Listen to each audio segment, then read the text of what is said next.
Skandal berbahaya. Part 3. Kasih semangat Mimin dengan subscribe yuk. Terima kasih.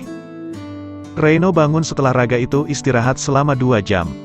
Awal mula buka mata. Sosok pertama yang ia lihat, Sofia. Pelayanan yang Reino terima dari sosok sang mantan, kembali menari-nari dalam ingatan. Dan senyum lelaki itu pun mengembang tanpa syarat. Kenapa lo nggak jijik sama gue, Sof?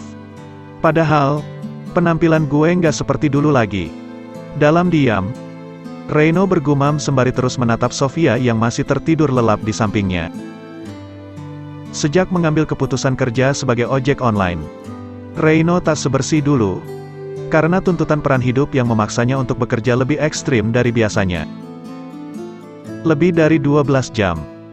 Lelaki itu berjibaku dengan alam bebas. Satu titik, di mana raga harus bersentuhan langsung dengan cuaca. Setelah puas menatap Sofia, Reino mulai beranjak dari tempat tidur. Lalu, menggapai helai kain yang berserak di lantai. Sebelum akhirnya ia pakai. Lagi-lagi, sosok itu tersenyum ketika nikmat yang baru ia teguk. Kembali bisa ia rasa, meski hanya lewat hayalan yang sejatinya ingin ia ulang. Setelah pakaian tersemat rapi, Reino kembali jalan ke arah ranjang.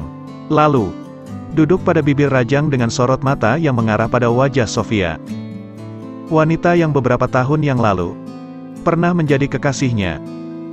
Satu perubahan hidup antar mereka begitu kentara. Jika Sofia telah menjelma jadi ratu, maka lelaki itu merasa bagai gembel yang tak punya masa depan. Ketampanan yang dulu pernah ia punya sirna karena keadaan yang memaksa. Meski begitu, Sofia tak merasa jijik karena perubahan Reino. Jauh berbeda dengan Mita, istri Reino, yang mulai bersikap diktator setelah lelaki itu di PHK. Apalagi, sejak mereka punya anak. Jangankan untuk melayani hasrat Reino sebagai lelaki dewasa. Untuk menyediakan kebutuhan sang suami saja Meta tak mau. Namun, semua keinginan lelaki itu telah terbayar lunas setelah jumpa dengan Sofia. Meski harus dengan cara yang salah. Mau kemana, Rei? Sofia yang baru bangun mengucap tanya sembari memegang tangan lelaki itu. Gue pulang dulu ya. Reino mengusap pucuk kepala Sofia dengan lembut. Dan wanita itu langsung meraih tangan Reino guna menahannya. Kok pulang? Diperlakukan semanja itu? Reino tak kuasa menolak. Lelaki itu kembali merapatkan raga mereka. Lalu, menciumi pucuk kepala Sofia dengan lembut. Kenapa? Apa yang tadi kurang lama? Ada-ada aja lo, Rei. Sofia mencubit perut Reino setelah pernyataan nakal itu ia dengar. Hening. Hingga Sofia mendongak guna menatap. Kalau lo mau lagi, bilang ya.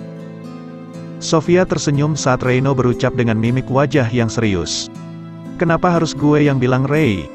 Tanyanya. Karena gue nggak mau lo ilfil, Sof.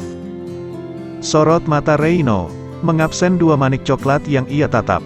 Lalu, beralih pada area bibir yang menantang. Kenapa lo bisa bilang gitu, Rei? Wanita itu mulai mendekatkan wajahnya dan Reino tersenyum. Gue ngerasa nggak pantas saja. Soal, gue nggak bisa kasih yang lain. Apa gue pernah minta yang lain sama lo? Wanita itu bicara sembari menyentuhkan bibir mereka. Lo. Reino terus saja mengabsen sorot mata wanita itu dengan harapan baru. Tak menunggu waktu lama, lelaki itu pun melumat objek yang tengah menggoda dengan kasar. Lo jangan buat gue gila seperti ini, Sof.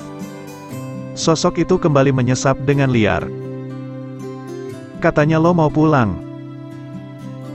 Tanya Sofia ketika pertautan itu lepas sembari menarik napas. Apa gue bisa menyia-nyiakan lo? Reino kembali melahap objek dengan rakus. Dan Sofia hanya tersenyum. Wanita itu mulai mencengkeram jaket yang Reino pakai. Ingin melepas, tapi urung karena lelaki yang tengah mengepung pergerakannya. Harus pulang. Gue masih sayang lo, Sof. Sofia memejamkan mata, sembari mengangguk. Gue juga, Rei. Tapi, gue harus pulang sekarang. Lelaki itu ingin melerai, tapi enggan. Alhasil, Sofia yang menolak tubuh Reino. "Ya, lo harus pulang sekarang," ucap wanita itu yakin.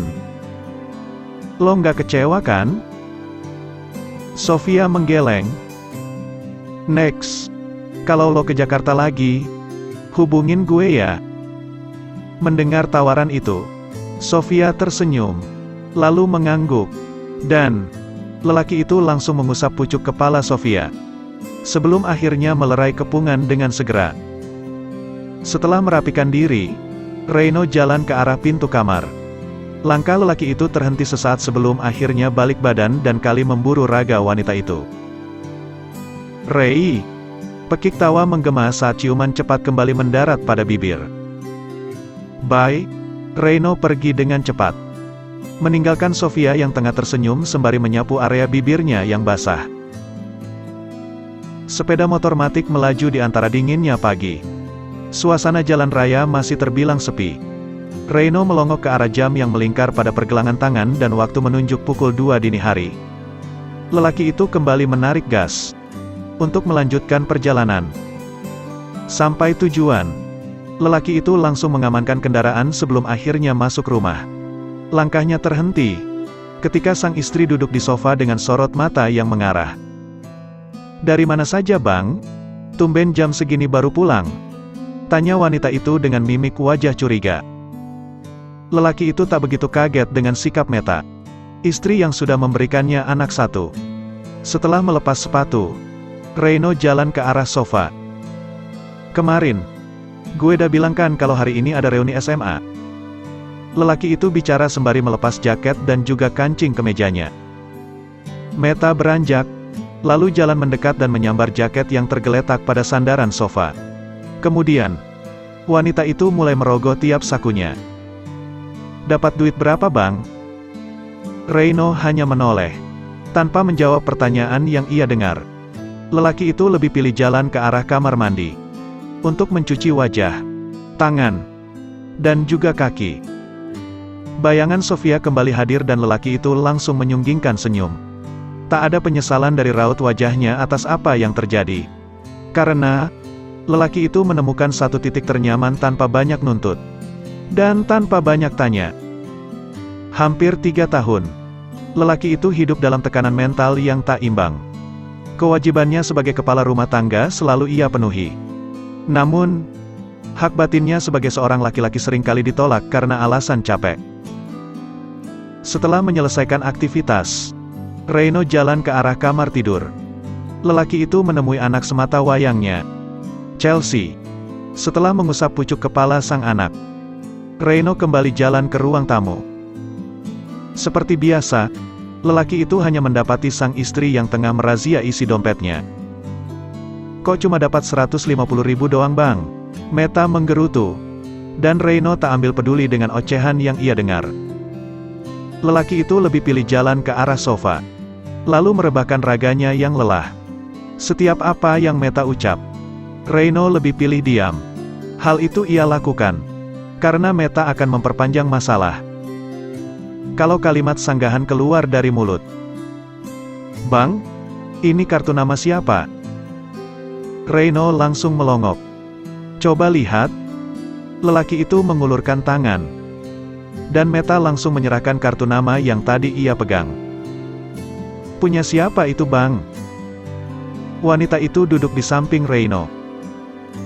"Oh, ini dari teman sekolah tadi," jawab Reino santai. Lelaki itu baru tahu kalau ada kartu nama terselip di saku jaket. Senyumnya kembali tersungging saat tahu kalau si pemilik kartu nama itu, Sofia. "Apa dia nawarin kerja, Bang?" "Iya. Tapi di Bogor." "Gajinya besar nggak, Bang?" Meta menginterogasi dengan sorot mata yang menelisik. Sementara Reino, lelaki itu menoleh dengan sorot mata yang tajam. "Apa uang yang gue dapat kurang?" "Ya kuranglah, Bang," sambar Meta cepat.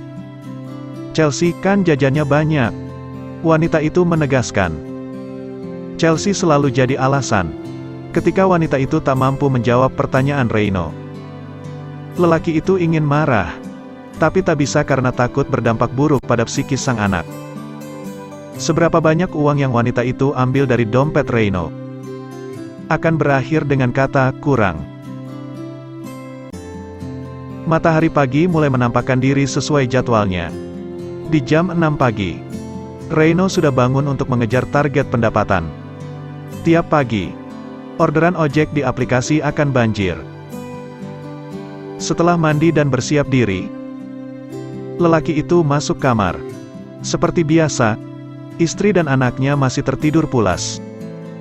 Hal itu Reino maklumi karena mungkin Meta benar-benar capek ngurus Chelsea seharian. Sejak mereka punya anak, mereka tidur terpisah.